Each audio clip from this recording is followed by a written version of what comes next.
Aku tak akan pernah melupakan hari pertama ketika kakiku menapak di tanah Kalimantan. Udara di sini terasa lebih tebal, seakan menyimpan sesuatu yang berat dan tak kasat mata. Pepohonan raksasa berbaris rapat di sepanjang jalan desa. Batang-batangnya seolah menyentuh langit, sementara bayangannya membuatku merasa kecil dan asing. Warga desa menyambut kedatanganku dengan tatapan yang sulit ditebak. Beberapa bahkan tak ingin menatapku terlalu lama. Hanya senyuman singkat yang mereka berikan, seakan takut mendekat. Setelah berbulan-bulan belajar di pesantren di Pekalongan, aku memutuskan untuk merantau ke Kalimantan. Tujuanku sederhana, yaitu berbagi ilmu agama dan pengalaman yang aku pelajari. Aku tak pernah menduga kehadiranku akan mengundang perhatian, apalagi dari seorang dukun sakti yang terkenal di desa itu. Desa tempatku menginjakan kaki adalah desa terpencil. Desa ini seperti terperangkap di masa lalu dengan segala kepercayaan tradisional yang masih sangat kuat. Di sini, mereka memuja alam, menganggap hutan sebagai tempat suci, dan mempercayai bahwa roh leluhur masih hidup berdampingan dengan mereka. Setiap malam, warga desa sering berkumpul di balai desa untuk mendengarkan dongeng-dongeng dan cerita mistis dari para tetua. Pada malam pertamaku, aku duduk di pinggir kerumunan, mengamati suasana dan memperhatikan setiap detil yang diceritakan. Suara jangkrik mengisi malam, bersahutan dengan bisikan angin yang seolah membawa suara rintihan dari hutan. Dari semua cerita yang kudengar, ada satu nama yang disebut dengan nada rendah, seolah takut mendatangkan mara bahaya, Pak Jagaraga.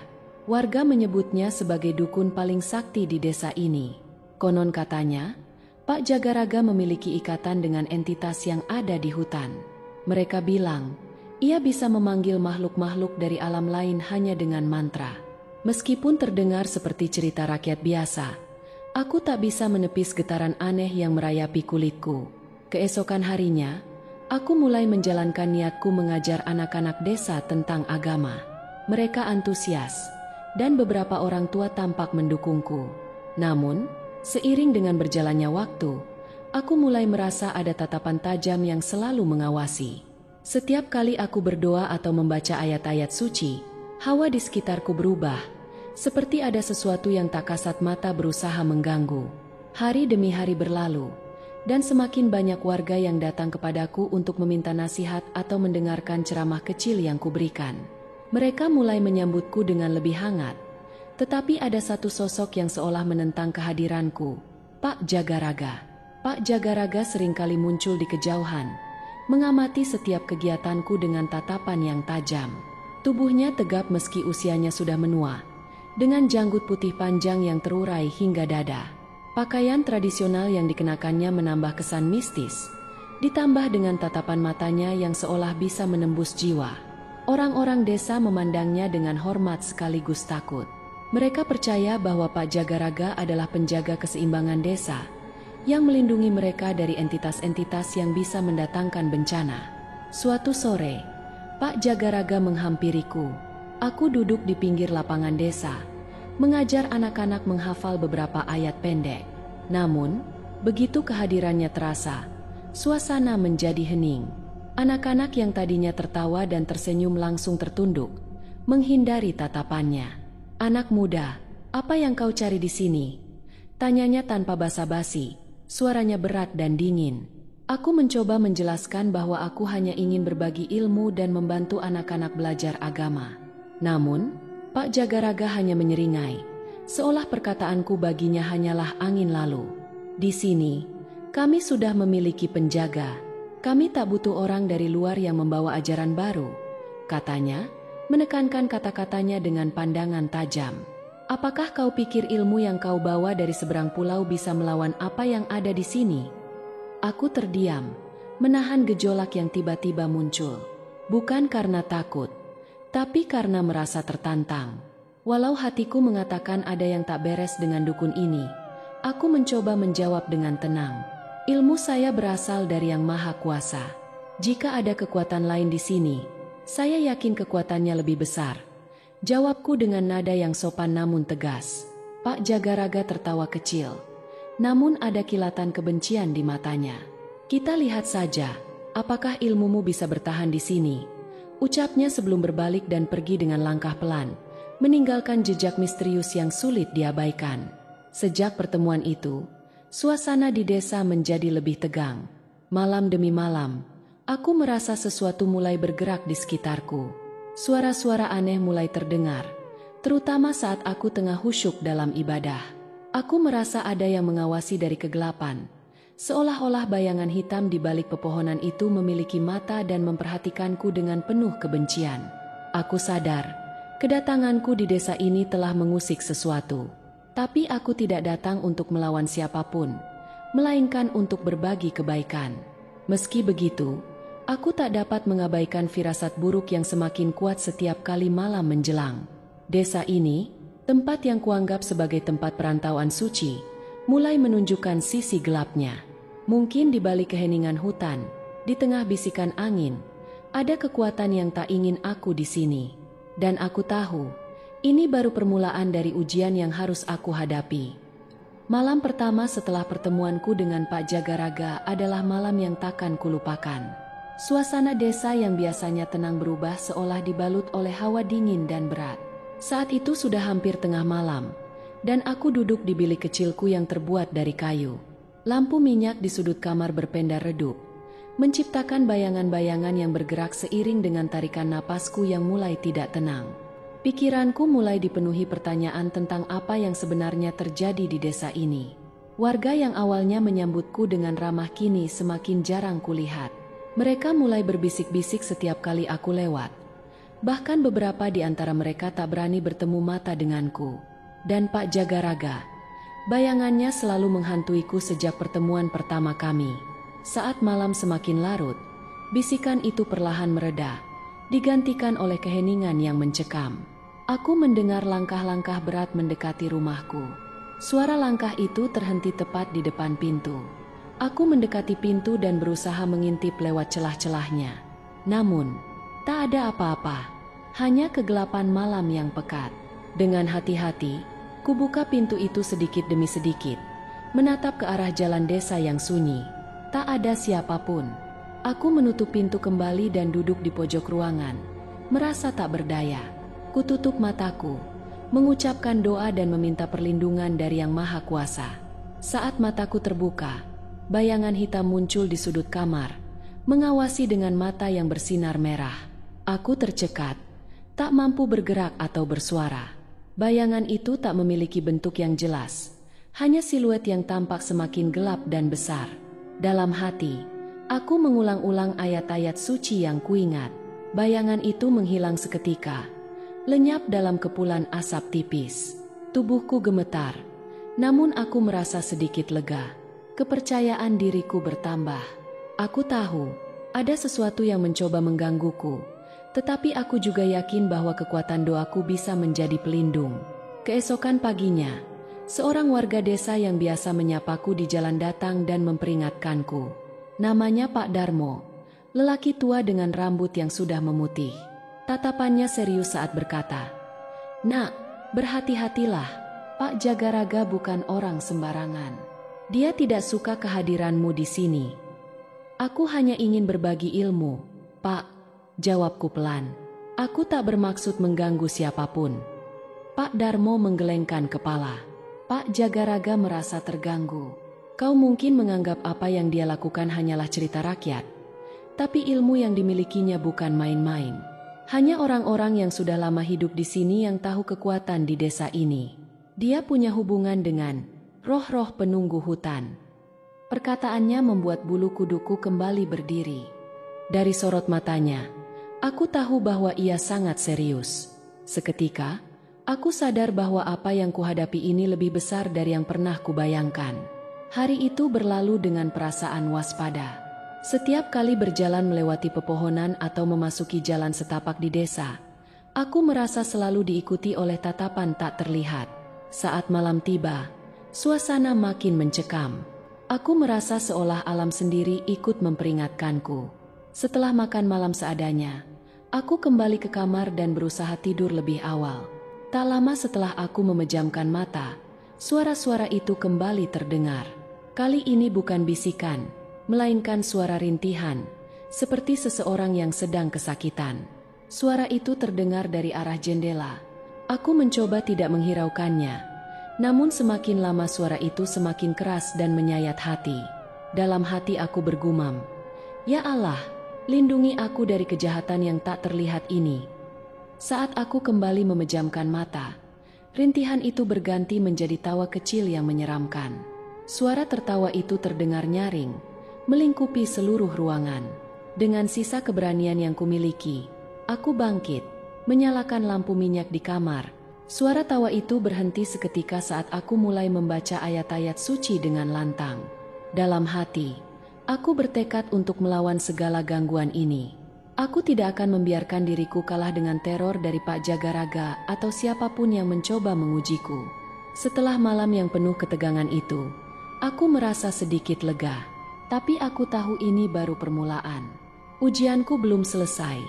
Dan Pak Jagaraga sepertinya hanya memulai ancamannya. Keesokan harinya, aku mendengar desas-desus bahwa Pak Jagaraga telah melakukan ritual khusus semalam. Beberapa warga yang aku temui menghindariku, tak berani berbicara banyak. Aku berjalan menyusuri desa dengan perasaan campur aduk. Kini bukan hanya fisikku yang diuji, tapi juga batinku. Aku sadar, apa yang akan kuhadapi nanti mungkin lebih berat dari yang pernah kubayangkan. Namun, aku percaya bahwa jika aku tetap berpegang pada keimanan, aku akan mampu bertahan. Dengan tekad itu, aku mempersiapkan diri menghadapi apapun yang akan datang. Tapi jauh di dalam hati, ketakutan tetap menggantung. Seperti bayangan yang menunggu waktu untuk menyerang kembali. Malam itu, suasana di desa semakin sunyi. Sore tadi, aku mendengar kabar dari beberapa warga bahwa Pak Jagaraga akan mendatangiku malam ini. Mereka tak berani berkata lebih, tapi sorot mata mereka mengisyaratkan sesuatu yang mengerikan. Aku duduk di kamar, mencoba menenangkan diri dengan berzikir. Walaupun hatiku diliputi rasa takut, aku tahu aku harus kuat. Sebagai seseorang yang telah dididik di pesantren, aku sudah paham bahwa kekuatan spiritual bisa menjadi perisai terkuat. Apa yang akan aku hadapi ini bukanlah ujian yang biasa. Ini adalah pertempuran antara keyakinan dan kekuatan gelap yang tak kasat mata. Sekitar pukul 10 malam, aku mendengar ketukan di pintu. Ketukan itu terdengar berat dan berirama, seperti memberikan isyarat peringatan.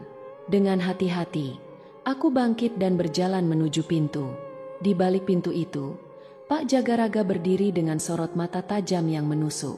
Di belakangnya, tampak beberapa warga desa yang tampak pasrah namun cemas, seolah mereka hanya bisa menonton tanpa bisa berbuat apa-apa. "Aku ingin melihat keilmuanmu, Nak," kata Pak Jagaraga dengan nada dingin. Suaranya menggema dalam keheningan, membuat bulu kuduku berdiri. Tanpa menunggu jawaban, ia mengangkat tangan dan mulai melantunkan mantra dalam bahasa yang tak ku mengerti. Aku menatapnya dengan waspada, menyadari bahwa ini adalah awal dari ujian yang selama ini ia persiapkan. Tiba-tiba, angin kencang berhembus dari arah belakangnya, membawa hawa dingin yang meresap ke tulang. "Jika kamu punya ilmu seperti yang kau banggakan, buktikan sekarang," tantangnya sambil tersenyum sinis. Dalam hati, aku berdoa memohon perlindungan. Dengan tenang, aku mulai melantunkan ayat-ayat suci. Suaraku semakin keras dan mantap. Kulihat sorot mata Pak Jagaraga berubah, seakan ada amarah yang menyala di dalamnya. Ia kembali mengangkat tangannya, kali ini lebih kuat, dan tiba-tiba aku merasakan kehadiran makhluk-makhluk yang tak kasat mata di sekitarku. Bayangan-bayangan hitam muncul dari kegelapan, mengelilingiku dengan gerakan yang lambat namun menakutkan. Mereka bergerak mendekat, mengeluarkan suara yang mirip desis ular, membuat suasana makin mencekam. Aku merasa tubuhku menjadi berat, seolah-olah energi di sekitarku disedot oleh makhluk-makhluk itu. Aku tak gentar. Aku tahu bahwa satu-satunya cara untuk bertahan adalah dengan kekuatan doa. Kupejamkan mata dan mulai membaca ayat kursi dengan penuh keyakinan. Suara-suara bisikan yang memenuhi ruangan perlahan meredup, dan bayangan-bayangan itu mulai mundur, seakan terganggu oleh cahaya yang muncul dari ayat-ayat yang kubacakan. Pak Jagaraga tampak gusar. Ia menatapku dengan pandangan marah, seolah-olah tak percaya bahwa aku berhasil melawan makhluk-makhluk yang ia kirimkan. Ia menggumamkan mantra lagi, Dan kali ini angin kencang berhembus di sekeliling kami, membuat daun-daun beterbangan dan ranting pohon berderak. Di tengah badai yang ia ciptakan, aku mendengar suara tawa kecil, tawa yang sangat familiar dan membuat bulu kuduku berdiri. "Ternyata ilmu pesantrenmu cukup kuat," katanya sambil mendekat. "Tapi ini baru permulaan. Lihatlah apakah kau mampu bertahan di ujian berikutnya." Seketika, pandanganku kabur. Aku merasa seperti tersedot ke dalam kegelapan yang pekat. Telingaku mendengar suara-suara yang berbisik, menyuruhku menyerah dan melepaskan doa-doaku. Bayangan hitam yang besar muncul di hadapanku, mengintimidasiku dengan kehadirannya yang mengerikan. Namun aku tahu bahwa ini adalah tipu daya untuk melemahkan mental dan kepercayaanku. Aku mencoba fokus dan melafalkan doa-doa yang pernah diajarkan oleh guruku di pesantren. Perlahan, cahaya dari dalam hatiku mulai muncul, melawan kegelapan yang terus menekanku. Dengan lantang aku melanjutkan bacaanku, dan suara bisikan-bisikan itu semakin memudar, tergantikan oleh keheningan yang menenangkan. Aku kembali membuka mataku dan mendapati diriku kembali berdiri di depan Pak Jagaraga, yang tampak terkejut melihat bahwa aku mampu keluar dari jebakan kegelapan yang ia ciptakan. "Fikri, kau benar-benar keras kepala," gumamnya dengan suara bergetar marah. "Tapi jangan mengira kau akan selalu selamat. Aku akan kembali, dan akan membawamu ke dalam kegelapan yang lebih dalam dari ini." Pak Jagaraga mundur perlahan, lalu menghilang dalam kegelapan malam, meninggalkan aku yang masih bergetar karena pengalaman tadi. Aku melihat para warga yang tadi menyaksikan, kini menundukkan kepala seolah-olah mereka tak berani menatapku. Mereka tahu bahwa pertempuran belum usai. Saat malam semakin larut, aku kembali ke bilik dengan tubuh yang lelah, namun hatiku dipenuhi rasa syukur. Aku berhasil melewati ujian pertama ini, namun aku juga menyadari bahwa Pak Jagaraga takkan berhenti. Ia akan kembali, mungkin dengan serangan yang lebih kuat. Aku tahu bahwa perjalanan ini tak akan mudah, namun aku berjanji pada diriku sendiri untuk terus bertahan, apapun yang terjadi. Di dalam kamar, aku merenung. Ingatan akan tatapan Pak Jagaraga yang penuh kebencian dan amarah terngiang-ngiang di pikiranku. Ia bukan sekadar dukun biasa. Ia adalah seseorang yang memiliki ilmu hitam yang dalam dan kuat, yang siap memanggil makhluk-makhluk gaib untuk menyingkirkan siapa saja yang dianggapnya sebagai ancaman. Aku memutuskan untuk melipat gandakan doaku malam itu, mencari perlindungan darinya yang maha kuasa. Meski tak tahu apa yang akan terjadi selanjutnya, aku yakin bahwa keimanan dan doaku akan menjadi tamengku. Malam itu, aku memejamkan mata dengan pikiran yang campur aduk. Di satu sisi, aku merasa lega karena berhasil melewati ujian pertama ini. Di sisi lain, bayang-bayang ancaman dari Pak Jagaraga terus menghantuiku. Kegelapan di desa ini tidak sekadar malam. Ada kekuatan besar yang bersemayam di dalamnya, menunggu waktu untuk menunjukkan wajah aslinya. Aku menarik napas dalam-dalam, berdoa untuk kekuatan menghadapi hari-hari berikutnya. Ini baru permulaan, dan aku harus siap untuk menghadapi segala kemungkinan yang akan datang. Dengan keyakinan padanya, aku siap menghadapi ujian berikutnya. Setelah malam ujian pertama yang mengguncang, aku berharap akan mendapatkan sedikit kedamaian untuk beristirahat dan mengembalikan kekuatan. Namun, ketenangan itu ternyata hanyalah ilusi. Pak Jagaraga, dukun sakti yang merasa terganggu oleh kehadiranku di desa ini, rupanya tidak puas dengan ujian awal yang kuberikan perlawanan. Satu persatu, malam-malam berikutnya berubah menjadi teror yang sulit kujelaskan. Sejak hari itu, aku merasakan ada sesuatu yang selalu mengintai di kegelapan. Bukan hanya sekadar rasa was-was, kehadiran itu nyata dan berat. Beberapa warga desa memberiku peringatan tersirat, tapi mereka tampak terlalu takut untuk menyebutkan apapun tentang Pak Jagaraga atau kekuatan gaib yang melingkupi desa. Hanya ada seorang pria tua yang pernah berkata padaku, "Jaga dirimu, nak, ada yang lebih berbahaya daripada yang kau bayangkan." Malam itu, sekitar tengah malam, suara-suara aneh mulai terdengar di sekitar rumah tempat aku menginap. Bunyinya menyerupai rintihan panjang, suara yang lebih mirip suara tertahan dari makhluk yang kesakitan atau terjebak di antara dua alam. Aku mencoba mengabaikannya dan memperkuat diriku dengan zikir, namun suara itu semakin mendekat, seolah mengepung rumah kecil ini dari segala penjuru. Tak hanya itu, aku juga mulai melihat bayangan hitam bergerak di jendela, muncul dan menghilang dengan cepat seperti kilat. Bayangan-bayangan ini semakin intens seiring berjalannya waktu. Setiap kali aku mendekati jendela untuk memastikan apakah benar ada sesuatu di sana, bayangan itu sudah lenyap, meninggalkan jejak dingin di udara. Malam-malamku menjadi panjang, penuh ketegangan dan teror yang tidak kunjung usai. Aku mencoba mencari ketenangan dengan mendekatkan diri pada ibadah. Menghabiskan malam dengan membaca ayat-ayat suci, berharap bahwa bacaan-bacaan itu bisa memberiku perlindungan lebih kuat dari gangguan makhluk-makhluk tak kasat mata ini. Suatu malam, tepat ketika aku sedang khusyuk berdoa, tiba-tiba saja pintu kamar berguncang keras. Aku sontak berdiri, dengan napas tercekat dan jantung yang berdebar kencang. Pintu itu terus berguncang, seolah-olah ada seseorang yang memaksa masuk. Namun saat aku membuka pintu dengan perlahan, tidak ada siapapun di sana. Di luar kamar, di lorong yang gelap, aku melihat sesuatu yang mengerikan. Sosok hitam besar, lebih menyerupai bayangan manusia namun jauh lebih tinggi dan gelap. Sosok itu tidak memiliki wajah, hanya bayangan pekat yang bergerak mendekat perlahan, dengan suara desisan yang menakutkan. Tubuhku kaku, namun pikiranku memaksa untuk berdoa dan memohon perlindungan. Aku segera kembali membaca ayat-ayat suci yang kuhafal, melafalkannya dengan penuh keyakinan meskipun hatiku diliputi ketakutan. Cahaya yang berasal dari doa-doaku seakan memberikan energi tambahan, membuat sosok hitam itu tersentak dan mundur sejenak. Tak lama kemudian, ia kembali mendekat dengan lebih agresif, seolah menantangku untuk terus bertahan. Terdengar suara berbisik. Panggilan itu terdengar dari luar kamar. Suara itu dingin dan penuh ejekan, mengingatkanku pada sosok Pak Jagaraga. Aku tahu ini pasti ulahnya. Ia telah mengirimkan makhluk-makhluk ini untuk melemahkanku, mencoba meruntuhkan keyakinanku. Aku tak boleh gentar. Ini adalah ujian, dan aku tahu satu-satunya cara untuk melewati malam ini adalah dengan tetap teguh dalam keimanan. Aku melafalkan ayat kursi berulang kali, merasa bahwa kekuatan dari doa tersebut mulai melindungiku. Cahaya spiritual yang muncul dari dalam diriku perlahan menakuti bayangan-bayangan itu. Suara-suara rintihan dan tawa yang mengerikan masih terdengar jelas di telinga, menghantui dan memancing emosi ketakutanku yang terdalam.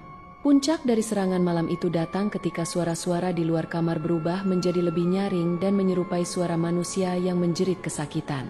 Suara itu menusuk-nusuk telingaku, membuatku hampir kehilangan fokus. Aku mencoba bertahan, tetapi di saat yang bersamaan, tubuhku mulai melemah. Mata yang lelah, fisik yang lelah, dan ketakutan yang menghantui pikiranku perlahan menggoyahkan keteguhanku. Namun, aku tak mau menyerah. Aku tetap membaca doa dengan penuh keyakinan, mengingatkan diriku sendiri bahwa tidak ada kekuatan yang lebih besar daripada kuasanya. Perlahan, suara jeritan itu mulai mereda, tergantikan oleh keheningan yang mematikan. Aku membuka mata dan melihat sosok bayangan itu perlahan-lahan memudar, menghilang di telan gelapnya malam. Aku terduduk lemas, merasa semua energiku terkuras oleh pertempuran yang baru saja kulalui. Kamar itu kembali sunyi, namun suasana mencekam masih terasa menggantung di udara. Dalam diam, aku berterima kasih padanya, karena tanpa pertolongan darinya, aku mungkin takkan mampu bertahan dari serangan gaib ini. Keesokan paginya, warga desa yang mengetahui kejadian malam itu hanya menatapku dengan penuh kekhawatiran. Beberapa dari mereka berbisik bahwa aku tak akan mampu bertahan menghadapi Pak Jagaraga. Mereka menyarankan agar aku segera pergi sebelum semuanya bertambah parah. Namun, aku menolak. Aku tidak ingin menunjukkan kelemahan di hadapan dukun itu. Pergi dari desa ini akan dianggap sebagai tanda kekalahan, dan aku tidak ingin memberi kemenangan kepada kekuatan gelap yang selama ini berusaha menyingkirkanku. Di hari itu juga, aku memperkuat persiapanku untuk menghadapi serangan yang mungkin lebih berbahaya. Pak Jagaraga tidak akan menyerah, dan aku tahu ujian yang diberikan padaku ini belum berakhir. Setiap malam, aku akan menghadapi teror yang semakin intens, namun aku yakin bahwa dengan keimanan yang kukuh, aku akan bisa melewati setiap cobaan yang datang. Setelah serangan demi serangan yang kulalui setiap malam, Rasa lelah fisik dan mentalku semakin menjadi. Aku tak bisa menyerah. Aku menyadari bahwa ini bukan lagi tentang keberadaanku di desa ini semata, tetapi juga tentang mempertahankan keyakinanku di hadapan ancaman yang nyata. Pak Jagaraga semakin terang-terangan menunjukkan niatnya untuk menyingkirkanku, dan malam itu, aku merasakan kehadiran yang lebih berat dan mencekam daripada malam-malam sebelumnya. Menjelang tengah malam, ketika udara mulai terasa dingin menusuk tulang, suasana sekitar menjadi sangat hening, bahkan suara serangga malam pun mendadak lenyap. Seolah mereka semua bersembunyi dari sesuatu yang lebih besar dan menakutkan. Aku merasa bulu kuduku meremang, seolah-olah ada ribuan mata yang memperhatikanku dari balik kegelapan. Saat itulah suara langkah berat terdengar mendekati rumah. Suara itu tidak seperti langkah manusia biasa, lebih menyerupai sesuatu yang besar dan berbobot, seperti makhluk yang berjalan dengan kaki yang tidak sepenuhnya manusia. Aku duduk di tengah ruangan, memegang tasbih dan terus berzikir. Dalam hatiku, aku berdoa untuk perlindungan dan kekuatan, sebab aku tahu malam ini akan menjadi malam yang berbeda. Tiba-tiba, suara ketukan keras menggema di pintu depan. Aku tak bergeming, hanya mempererat pegangan pada tasbih dan membaca ayat-ayat suci dengan penuh keyakinan. Ketukan itu kembali terdengar, lebih keras dan lebih mendesak, seolah-olah mencoba menembus penghalang yang kulakukan dengan doa. Ketika ketukan ketiga terjadi, pintu terbuka sedikit, dan udara dingin masuk ke dalam ruangan, membawa aroma anyir yang menusuk hidung. Di ambang pintu, berdiri sosok Pak Jagaraga, namun kali ini penampilannya jauh lebih menyeramkan. Wajahnya yang penuh kerutan tampak lebih gelap, dengan mata yang memancarkan cahaya merah redup. Di sampingnya, bayangan hitam yang besar berdiri tegak. Bentuknya tidak jelas namun auranya begitu menakutkan. Aku tahu, ini adalah makhluk gaib yang dipanggilnya dari alam gelap untuk menghabisiku. Suara Pak Jagaraga terdengar parau namun penuh kemarahan. Kau datang ke sini, mengganggu keseimbangan kami. Kau pikir doa-doamu bisa melindungimu selamanya? Dia melangkah masuk ruangan, diikuti oleh sosok bayangan besar yang bergerak seiring dengan gerakannya. Aku menguatkan diri, mengingat ajaran guruku di pesantren. Tidak ada makhluk yang lebih kuat daripada kuasanya. Aku berdiri tegak dan menatap mereka dengan tatapan penuh keyakinan. Meski di dalam hati, rasa takut itu masih menghantui. Dengan suara yang kukuh, aku menjawab, "Saya datang ke sini bukan untuk mengganggu, tapi untuk membawa kebaikan. Jika ada yang merasa terganggu, itu karena mereka tidak ingin kebaikan hadir di sini." Pak Jagaraga tertawa keras, tawa yang menggelegar dan menggema di seluruh ruangan. "Kebaikan?" katanya sambil menyeringai. "Di sini, hanya aku yang berkuasa. Kau hanyalah pemuda sombong yang tak tahu batas." Kemudian, dia mulai melantunkan mantra dalam bahasa yang tak ku mengerti. Suaranya rendah, namun setiap kata yang diucapkannya terasa menusuk telingaku, membuatku merasa lemas seketika. Sosok bayangan hitam di sampingnya bergerak mendekat. Tangannya yang besar terangkat dan mulai melingkar ke arahku seperti kabut gelap yang akan mencekikku. Aku segera menutup mata dan mengingat ayat-ayat pelindung yang diajarkan oleh guruku. Sosok bayangan itu semakin dekat, namun ketika mendengar bacaan doaku, gerakannya melambat. Pak Jagaraga terlihat semakin geram. Ia memperkuat mantranya, dan aku bisa merasakan energi yang semakin mencekikku. Di tengah pergulatan itu, sesuatu yang tak terduga terjadi.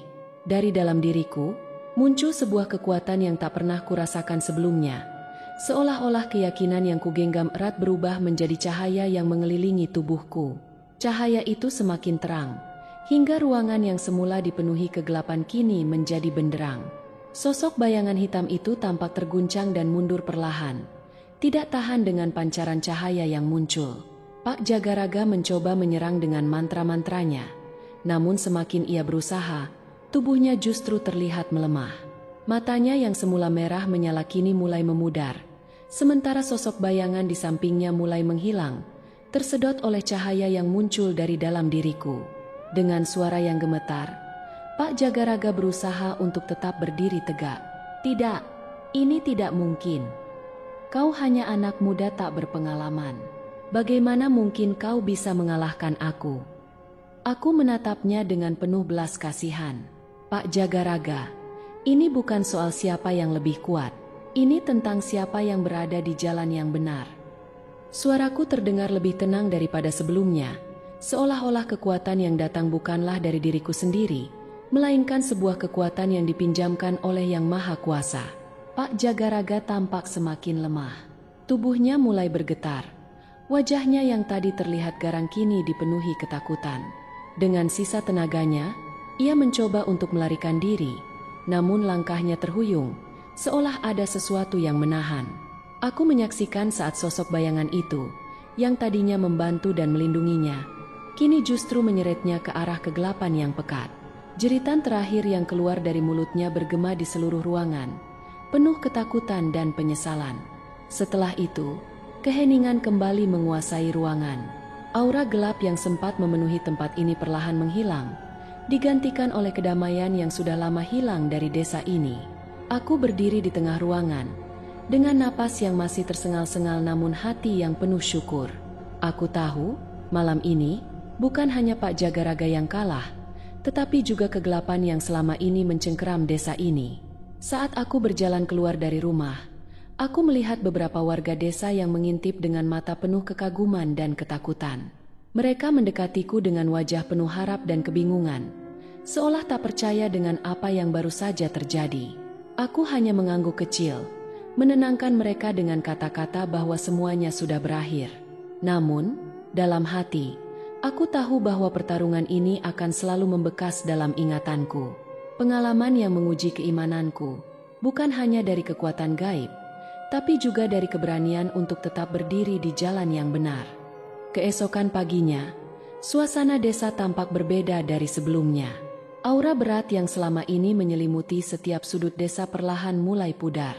Warga desa yang biasanya tampak waspada kini terlihat lebih tenang dan berani untuk keluar rumah. Anak-anak yang selama ini hanya bermain di dalam rumah, mulai kembali ceria bermain di halaman. Rasanya seperti beban berat yang menindih desa ini perlahan terangkat, memberi ruang bagi kehidupan baru yang penuh harapan. Aku duduk di teras rumah Pak RT, ditemani secangkir kopi hangat yang beliau suguhkan dengan tangan bergetar, seolah masih tak percaya dengan kejadian yang baru saja berlalu.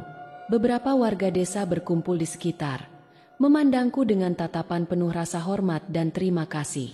Aku mencoba tersenyum, menenangkan mereka bahwa aku hanyalah perantara, bahwa yang melindungi desa ini adalah kekuatan dari Yang Maha Kuasa. Pak RT mendekatiku dan berucap dengan suara pelan, "Kami berhutang banyak padamu, Nak. Desa ini sudah lama di bawah bayang-bayang kegelapan. Kami tak pernah menyangka bahwa suatu hari akan ada yang berani melawan Pak Jagaraga." Aku mengangguk pelan, memahami beban yang mereka pikul selama ini. Ini adalah kewajiban kita untuk menjaga satu sama lain. Semoga setelah ini desa bisa kembali tenang dan Pak Jagaraga mendapatkan balasan yang setimpal. Beberapa hari setelah kejadian itu, aku masih tinggal di desa untuk memastikan bahwa tidak ada lagi gangguan. Suasana di sekitar sudah jauh lebih damai. Malam-malam yang tadinya penuh dengan suara-suara aneh kini hanya diisi oleh suara jangkrik dan angin yang berbisik lembut. Tidak ada lagi ketukan atau suara langkah misterius di tengah malam. Pada hari terakhir sebelum aku berpamitan, para warga desa berkumpul untuk memberikan penghargaan kecil sebagai tanda terima kasih. Meski sederhana, aku merasakan ketulusan mereka. Beberapa ibu-ibu desa meneteskan air mata, merasa lega setelah bertahun-tahun hidup dalam ketakutan. Sebelum pergi, aku menyempatkan diri untuk mengunjungi rumah Pak Jagaraga yang kini sudah kosong dan ditinggalkan. Rumah itu terlihat lusuh, dengan jendela dan pintu yang terayun tertiup angin. Aura kelam yang tadinya kuat kini hilang, tergantikan oleh kesunyian. Aku berdiri sejenak di depan rumah itu, merenungkan semua yang telah terjadi. Di dalam hatiku, aku berharap bahwa Pak Jagaraga, dimanapun ia berada sekarang, dapat menemukan kedamaian yang sejati. Mungkin di balik semua tindakannya, ada sesuatu yang mendorongnya untuk memilih jalan gelap. Namun, aku percaya bahwa selalu ada kesempatan untuk penebusan, meski harus melampaui batas kehidupan ini. Saat meninggalkan desa itu, aku merasa seolah ada beban yang terangkat dari pundakku. Desa ini telah kembali dalam kedamaian, Dan aku telah melakukan apa yang bisa kulakukan. Meskipun pengalaman ini menguji nyaliku dan keyakinanku, aku bersyukur bisa melaluinya dengan kekuatan yang kuperoleh dari kepercayaan pada Yang Maha Kuasa. Ketika aku menempuh jalan setapak yang membawa diriku menjauh dari desa, angin sepau-sepau meniup wajahku, seakan memberikan pesan selamat tinggal. Aku menengok ke belakang sekali lagi, melihat desa yang kini dipenuhi kedamaian dan harapan. Dalam hatiku, aku berdoa agar desa ini tetap diberkati dan jauh dari segala gangguan. Pengalamanku di desa ini menjadi pelajaran berharga, bahwa keteguhan hati dan keyakinan dapat melawan kegelapan, bahwa doa adalah perisai yang tak terlihat namun begitu kuat, dan bahwa, pada akhirnya, cahaya akan selalu mengalahkan kegelapan. Dengan langkah mantap, aku melanjutkan perjalananku, membawa serta kenangan ini sebagai pengingat bahwa keberanian sejati adalah ketika kita berani melawan ketakutan, bukan hanya demi diri sendiri, tapi juga demi kebaikan orang lain.